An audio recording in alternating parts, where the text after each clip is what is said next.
breweries have gone global. Now they're sharing the wealth. Also tonight, some concerning health news. It's been quite a while since we've heard about any cases of Legionnaire's disease, but CDC says an unusual number have cropped up in Bangor lately. Cape Air just announced flights from Portland to Boston. Got me thinking, what's the carbon footprint of that and other ways to get down to Beantown? This is News Center now.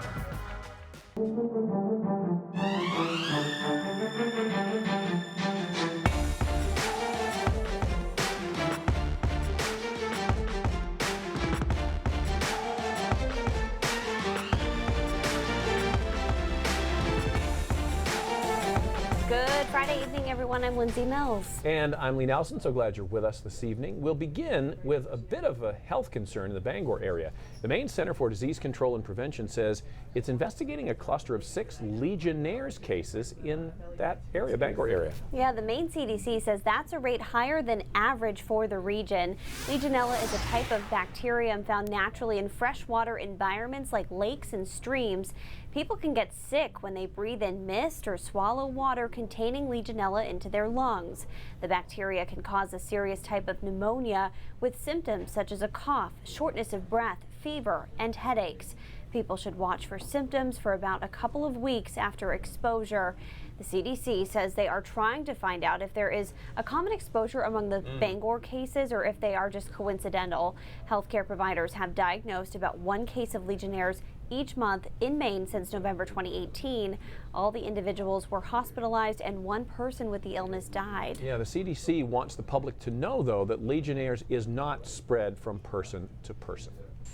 Some other news we're following this evening. After days of political pressure, U.S. Labor Secretary Alex Acosta is stepping down. Acosta has been under fire for the way he handled a sex crimes case against a wealthy businessman, Jeffrey Epstein, more than 10 years ago now. At the time, Acosta was U.S. Attorney for Southern Florida. Acosta made that announcement to reporters this morning while, as you can see, standing next to President Trump outside the White House. Deputy Labor Secretary Patrick Pizzella will lead that department at least temporarily. Singer R. Kelly has been arrested again, this time in Chicago on federal sex trafficking charges. He was just released on bail 5 months ago on separate sex abuse charges. This latest arrest comes after a 13-count indictment was handed up in federal court yesterday. The charges include child pornography, enticement of a minor, and obstruction of justice. Kelly has been dogged by sex charges for years, and he's always maintained his innocence. Tropical storm Barry is expected to make landfall in Louisiana tomorrow, and already President Trump has declared a federal emergency for that state. The storm's outer bands are already affecting New Orleans. The National Weather Service says one of those bands passed over the agency's Slidell, Louisiana office earlier today, but the winds were just about 25 miles an hour. But apparently the wind is really not the issue with Barry, it's the rainfall. Forecasters say Barry could dump 10 to 20 inches of rain from New Orleans to Baton Rouge. New England Patriots player Elandon Roberts is condemning treatment by a Texas sheriff's deputy heard on dashcam video, referring to Roberts as a, quote, big black male during a March traffic stop. The Fort Bend County deputy can also be heard telling a colleague that Roberts wouldn't comply with an order to get back into his car after the linebacker got out. We have much more on this story at our website and at our mobile app. All right, let's talk about the weather now. It seemed to kind of slowly turn around as the day progressed. It's really sticky out there, though, huh? Yeah, the air seems thick. Yeah, really, really thick. Let's talk to Keith about this and other weather-related issues. Hello, Keith. This just made me think, guys, I was thinking about this the other day. So doesn't humid air, hot humid air, feel heavier than... It does. No question. It's the opposite, though. Is it really? Yeah. Really? So cold air is more dense than warm air. But because heat rises. Isn't that, yeah. Okay. Exactly. But it's strange because it doesn't feel like sensibly feels the opposite. Yeah. Science and all this voodoo stuff. All right, dew points are extremely high, though. You guys are right into that oppressive range of upper 60s, low 70s. Last summer was the only time I could remember in Maine where we were ripping off 73, 74s for dew point, but usually 70s on the high end of what we're going to see. It stays that way overnight tonight. Temperatures have jumped to, in areas that saw sun, to 80 or so. So the heat index is noticeably warm. Not the case, though, over northern and down east Maine. where it is cooler, 60s there, clouds. That's why you can see that break of sunshine. Guys, we talked yesterday about how the more sunshine we saw during the middle of the day, the more thunderstorms there would be later, and here's the line coming through the mountains right now. Not a ton of lightning being detected on this, but still a couple more hours to come through Greenville and Eustis and Carrabassett Valley, some showers and some storms, and then more back off to the south and southwest as well. These are just scattered, but they'll be coming through later on tonight. After they come through, we're in good shape for the weekend. It still looks really nice, and we do have one day that will make Lee happy, at least as far as the heat goes, so we'll nail that down in a few. All right, sounds good, Keith. Thank you, sir, very much. All right, we got some more news to get to, beginning in China. All right, from tech to trade territory, China is looking to challenge the U.S. for global dominance. High-tech supermarkets and hotels are popping up all over the country. They're rolling out flying taxis as well. And China is building for the future and investing billions to become the leader in artificial intelligence. NBC's Richard Engel spoke with a Chinese American who advises Fortune 500 companies about the Chinese market. China wants to be a leader in tech, and it is investing heavily in AI. What is China trying to achieve with this? So China is trying to take the lead globally. I think in many ways, whoever wins the tech wars, especially in artificial intelligence and big data in the next 5 years, is going to control the world in the future. Now, tonight on NBC Nightly News, Richard Engel will take a deep dive into this issue, including a look at how China is using artificial intelligence to rank its own citizens. And Japan is pushing the high-tech envelope as well with underwater drones, and they're helping to save lives. The Nihama Fire Department, that's in western Japan, has introduced an underwater drone for diving rescues. You know, things like when a car or a fisherman might fall into the ocean. It can dive up to about 100 meters and operate for about 4 hours down there. It is connected by a 200-meter cable to a computer and operated with something resembling a game controller. Japan also uses flying drones in rescues as well. And have you seen this dramatic drug bust video from out at sea? I saw this morning too. The Coast Guard released the video showing a high-speed ocean chase that ended up with the capture of a submarine carrying a large stash of cocaine. The chase and seizure took place in international waters in the eastern Pacific Ocean last month. This video, as you can see, shows one crewman pounding on the hatch of the boat until a man inside throws it open, apparently surrendering. The Coast Guard says an estimated $569 million worth of drugs have been seized off the coast of Mexico just between May and July of this year. This got my heart pounding watching it. I know, it's crazy video, and the full loud audio is really dramatic too. They're screaming in Spanish at them to open up the catch. Crazy. So crazy. All right, quick break coming up. A big group is planning to storm Area 51 in Nevada, so we'll learn more about their plan coming up. Interesting. And what started as a marketing initiative to do something for Maine is turning into so much more than that. How the Maine Beer Box is helping local brewers go global when we come back.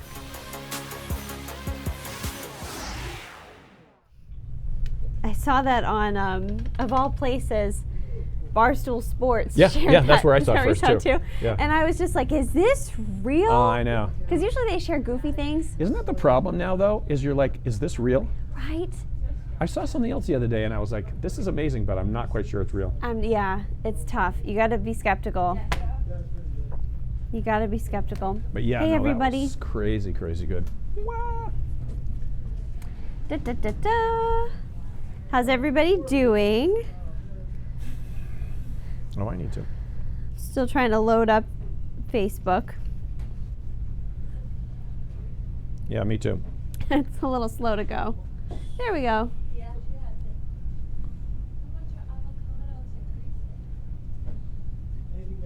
Got it. Wonder if I need to. You think I need to refresh? I probably do. Yeah, thank goodness the heat isn't oppressive. We've had worse, that's for sure.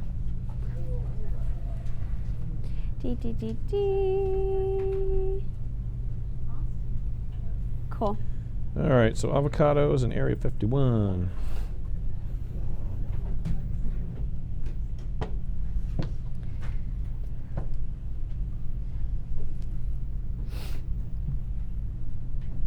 It's funny. I was wearing my trench coat today, and you're like, is that a winter coat? Because that's how much things changed today. It was a little drizzly when I took the dogs out this morning, and that was at 6 a.m. So obviously a lot can change between now and. Well, you know, it was funny. We shoot those little what we call the walk and talks, the thing that start the show. And I have light blue eyes, so you have light eyes too, right? They're not as light as yours, but though. Does the sun really bother your eyes? Me too, terribly. So Yes. I always go outside and try and find a place where there's light on my face, but I can look at it. Yeah. And while I was trying to shoot it, the sun came out, and I was like in a perfect spot for like a second, and then the first video didn't work, and then I was in the wrong spot. I know. Oh, it's the worst. Yeah, boy. Oh yeah. Yeah. Well, if you have dark eyes, I think they absorb the light more, and if you have light eyes, it bounces around in there. Yeah. No, I mean, it could be raining and dark, and I still need sunglasses half the time. I'm always squinting. Just makes you look smart. Yes. All right, we're back. If you are planning on having guacamole or avocado toast over the weekend, expect to pay a little bit more for it. Yeah, according to the latest report from the Department of Agriculture, the average national price of an avocado was $2.10, almost double the same time last year.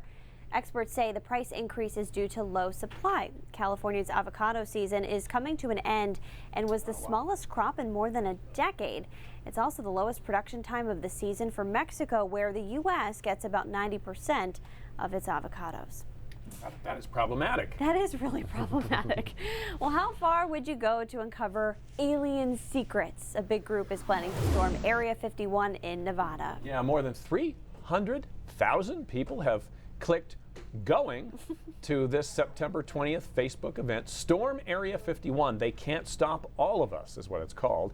The event's description, simple.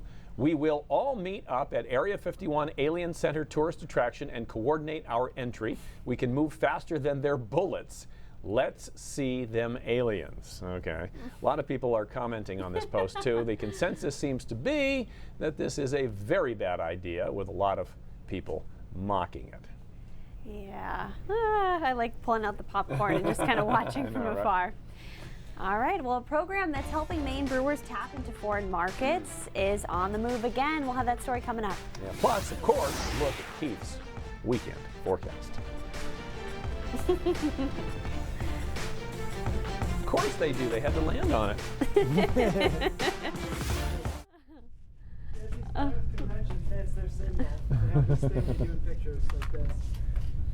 Actually, we'll be in the newsroom. Okay. Sweet. It's right over here today. Sarah, you make an excellent floor manager, studio manager. Thank you. Floor manager, what was that job called? Speaking of that, I know, look.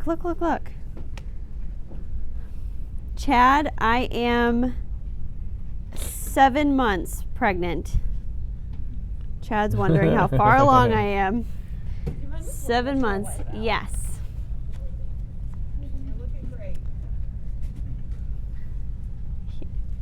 You need your little Jill, stand, yes. right? Oh, thank you. Jill's asking too. Yeah, Jill. Mine's like coming like right here. Sweet. Thank you. Thank you.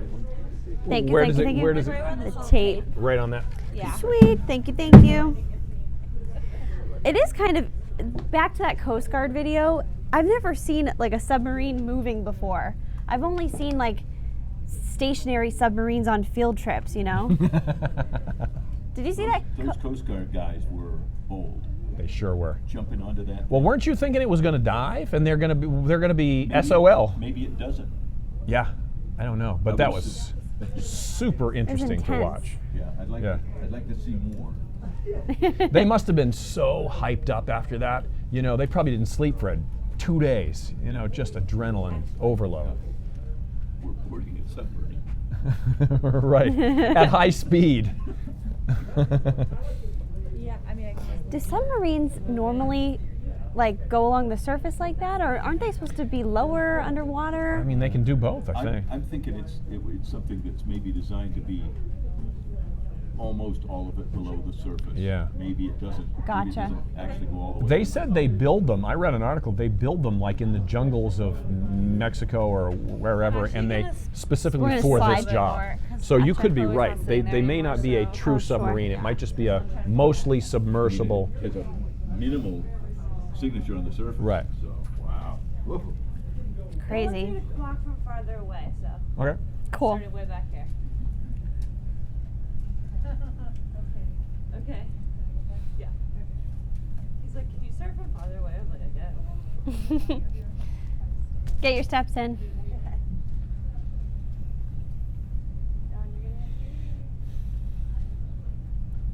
Stand by.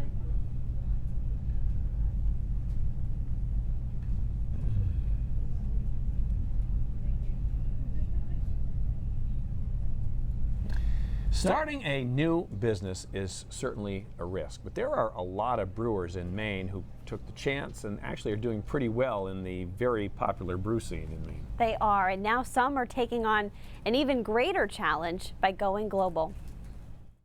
It's surreal. It's definitely surreal. Luke Livingston is the founder of Baxter Brewing Company in Lewiston. I still remember the day we shipped our first cases of beer to Boston. Now, 8 years later, he's shipping his product a whole lot further. It's kind of rolling out the carpet before they land there to try to sell their individual brand. Baxter Brewing is one of nearly 70 different Maine beers inside the Maine Beer Box, making its third international trip this weekend.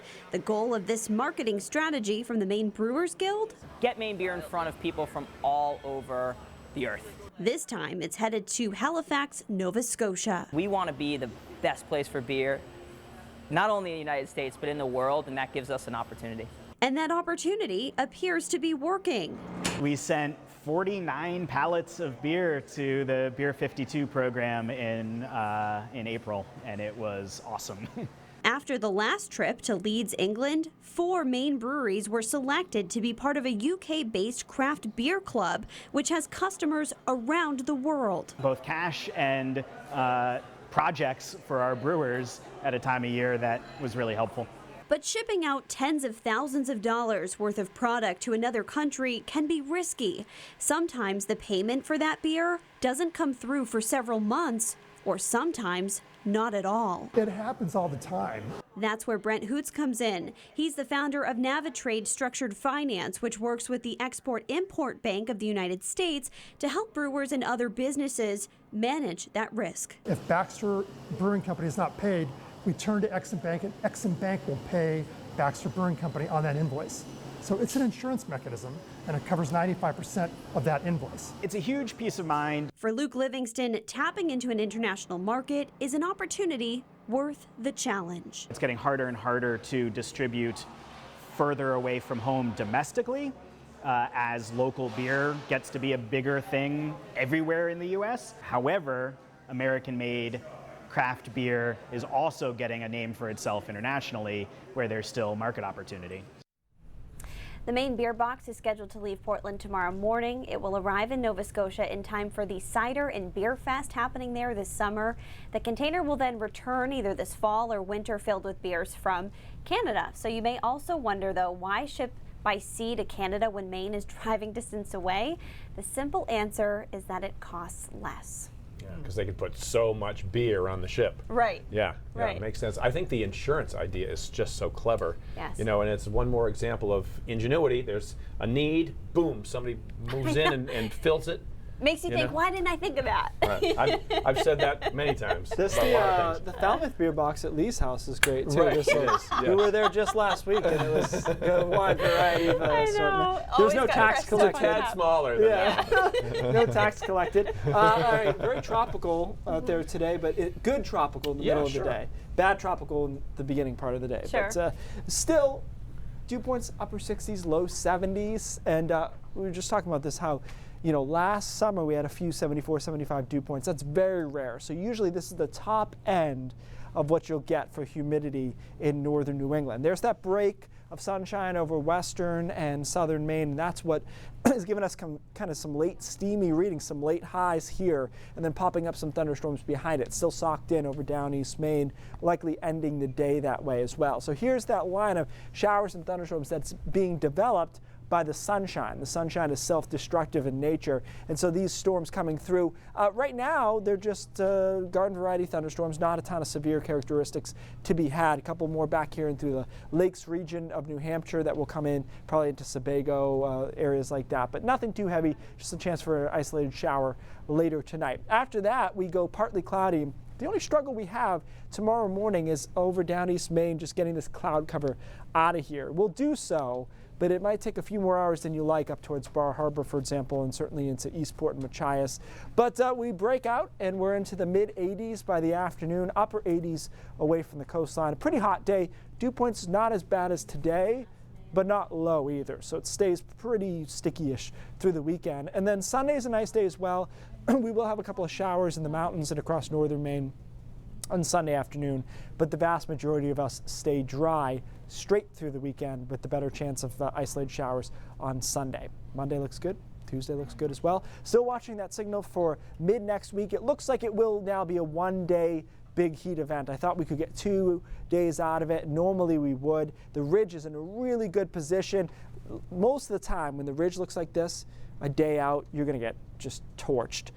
We will for Wednesday, but look at that. That's Barry. Barry kind of throws off the whole synoptic upper air pattern and pushes us back down on Thursday and Friday. But there are signals that it comes back next week into a big ridge. So I think we'll begin to run above average overall. Let's have a look at Barry real quick, guys. We've got a naked circulation here, which is usually a sign of disorganization, so that's good news. Unfortunately, this storm isn't about its circulation. It's about its rain as it meanders onshore here through the day on Saturday. Rainfall amounts are going to be huge past this scale. 10 to 15 inches of rain expected over central and western Louisiana.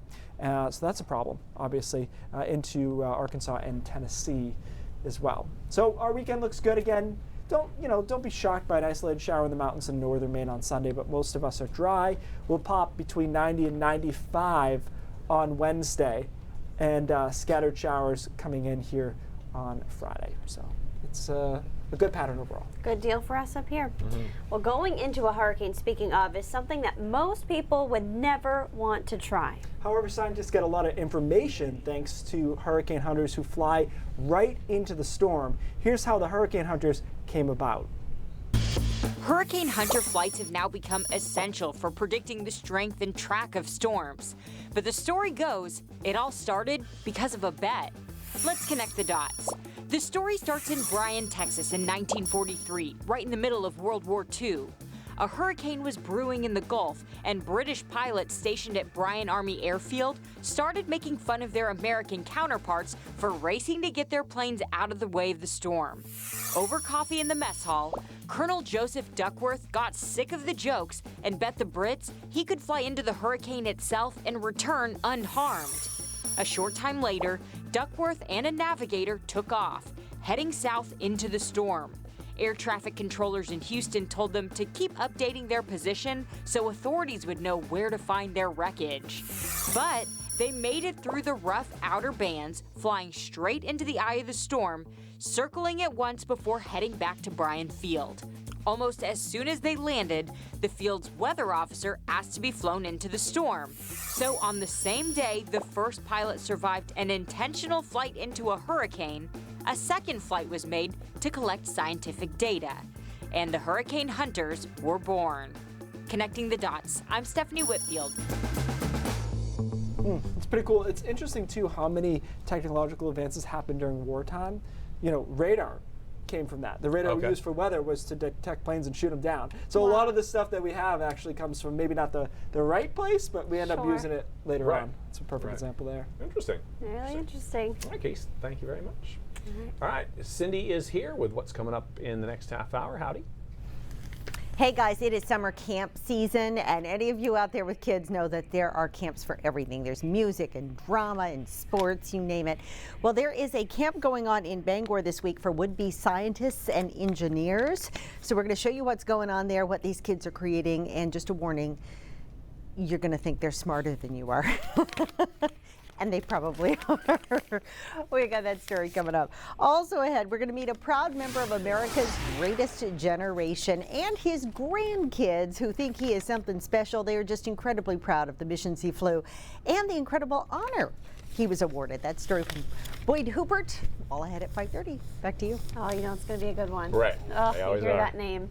Very good. See you guys at 5:30. We're Deal. back with Brain Drops after this.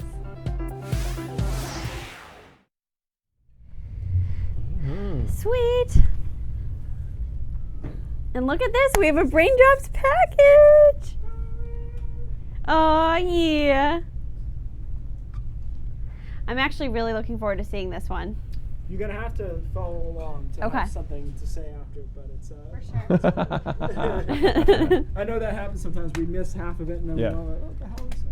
I'm actually really curious about this one. Okay, guys. So Is this Facebook the note. carbon footprint one? Yeah. Okay. So KK announced they were flying from Portland to Boston, and we wanted to see how Yeah. good or bad that was for the environment. So that's where it came from.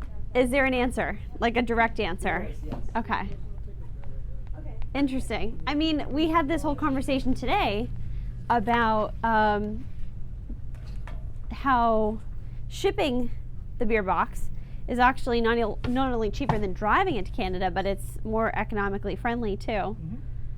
Well, you know why? It's just the amount of, it's the volume. So that's what you'll find in the story is I have to divide by the number of passengers for each mode. Gotcha. So the train uses a lot of fuel, but there's a lot of people on it. That kind Yeah. of stuff. Hey Sarah, can you ask Isaac if he can run prompter for the closed captioning for the package? Sure. Oh, awesome, thank you. Just because I don't have a prompter monitor and I want to watch it too. Lindsay is asking if Sweet. Oh. Sorry. I think my mic was open. So he's good. He's Oh. always listening. Sweet. He's a creep like that. No, I had your mic up, but Andrew was like, yeah, he's listening. And I thought she meant like to what I was saying. Oh, so yeah. I continued. And she's like, no, he heard it already. No, we're good. We good. This control room here does not like to listen to us. More than any job I've ever had. We're like, hey guys. Yeah, listen. Nothing. No, I know. We had a telephone under the desk in Peoria. Yeah, it's good to do. And you could literally just like pick it up and talk to them. They used to creepily listen to us in Atlanta. Like, you'd be like, I think we could have done that like a little bit faster. They're like, well, here's why we did it that way. Oh, all right, hey guys. Oh, interesting. How many hours would you be on air at like straight? The max they would do is 4. 4. For severe weather, 4. 3 normally, 4 for severe. Yeah. One team got stuck on for 7 hours once. Oh. That was unusual. Brutal. Commuter flights from Portland to Boston got me thinking, what's the carbon footprint of such a short flight? Or even better, what's the lowest impact way, carbon-wise, to travel from Portland to Boston? Now, unless you're a big walker, there are 4 ways to get down there: car, bus, train, or plane. First things first, the distance travel will vary by method. The plane flies 95 miles with the ability to fly over water. Taking highways in a car or a bus means 108 miles of travel, and the Downeaster runs 112 miles since the track takes a different path. Now that we know the distance, let's figure out how much fuel each will use to get there. Cape Air flies mostly Cessna 402 aircraft. They average 4 to 4.5 miles a gallon. Now I'm only going to give them the low end of that because we have to take into account taxiing and extra fuel on takeoff. For the car, let's assume the vehicle gets 30 miles a gallon, and the best-selling motor coach gets about 8 miles a gallon. The Amtrak Downeaster P42 locomotive clocks in at 3/4 of a mile per gallon of fuel. That means the plane needs 23.75 gallons, the car needs 3.6 gallons, the bus 13.5, and the train needs 149.3 gallons of fuel. But each of these methods holds a different number of passengers, and we want the per passenger carbon impact. So, if we take the number of gallons and divide it by the number of passengers, we end up with the following: 3.39 gallons per passenger for the plane, 3.6 for the car, 0.24 for the bus, and 0.49 for the train. But, to be fair, we should put 4 people in the car, since we're assuming max capacity for the other modes of transportation. Doing that gives us 0.9 per passenger for the car. Now to the last step, the amount of CO2 that will be emitted from each. Now this gets interesting because not all types of fuel burn the same. As such, we need to use a higher CO2 number for the diesel fuel used by the bus and the train, and a slightly higher number for the type of gasoline a plane uses as opposed to a car. So, the final numbers are 16.6 pounds of carbon dioxide per passenger for the car, 5.4 pounds for the bus, 10.9 for the train, and 66.4 for the plane. That leaves the bus the clear winner. Need more convincing? Bus is also one of the safest ways to travel, coming in at roughly 66 times safer than driving your own car. So there you go. So it really comes down to the number of people on each mode, but we had to be fair about the comparison. If you're going to say there's going to be 7 people on the plane, then you have to say there's going to be 4 people in the car. Sure. So the bus is the winner, and the bus, as I mentioned, not only in carbon footprint, but also in safety. Buses are extremely safe, 66 times safer than driving, and they're only marginally less safe than commercial airliners. So if you're okay with it and sitting next to somebody, the bus is the way to go. And a car, if you carpool, is not terrible either. Right. But we have to have a race at some point. Plane versus car down to Boston. That would be interesting. The speed, in terms of getting to the airport, counting TSA. for that time too. Yeah. Sounds like a story. That's interesting. Next, Brain Drops with cool graphics. News Center Maine at 5:30 starts right now.